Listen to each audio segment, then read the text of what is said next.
Maharashtra superfast news चॅनलमध्ये आपले सहर्ष स्वागत आहे। खास सत्याची थार लेखणीची महाराष्ट्रातील ताज्या आणि वेगवान बातम्या पाहण्यासाठी आपल्या हक्काचे चॅनल शेअर करा, लाईक करा आणि सबस्क्राईब करा। धन्यवाद।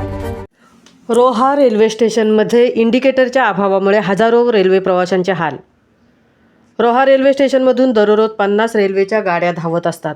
बाहेरून येणाऱ्या दिल्ली, गुजरात, तिरुवनंतपुरम, गोवा या मार्गाकडे सातत्याने रेल्वेच्या गाड्यांच्या मोठे प्रवासी मिळत असतात। या ठिकाणी 2 प्लॅटफॉर्म आहेत, प्लॅटफॉर्म नंबर 1 व प्लॅटफॉर्म नंबर 2। मात्र दोन्ही प्लॅटफॉर्मला अर्धवट निवारा शेड आहेत। मुख्य म्हणजे या दोन्ही प्लॅटफॉर्ममध्ये इंडिकेटरची व्यवस्था नाही। त्यामुळे हजारो प्रवाशांना गेल्या अनेक वर्षांपासून रेल्वे येण्याअगोदर मोठी धावपळ करावी लागते।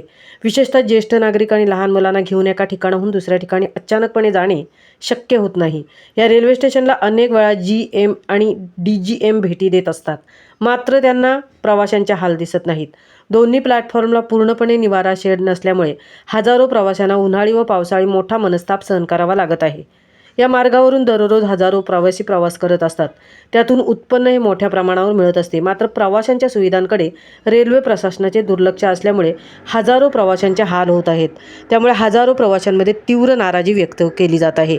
रेल्वे प्रशासनाने लवकरात लवकर दोन्ही प्लॅटफॉर्मला पूर्ण निवारा शेड त्याचप्रमाणे इंडिकेटरची व्यवस्था करावी अशी मागणी हजारो प्रवासी सातत्याने करत आहेत।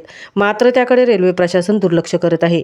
या ठिकाणी भेडसावणाऱ्या विविध सुविधा लवकरच उपलब्ध करून द्याव्यात अशी प्रवासी वर्गाची मागणी आहे। महाराष्ट्र सुपरफास्टसाठी हरिश्चंद्र महाडिक सह तृप्ती भोईर, सुतारवाडी, रोहा।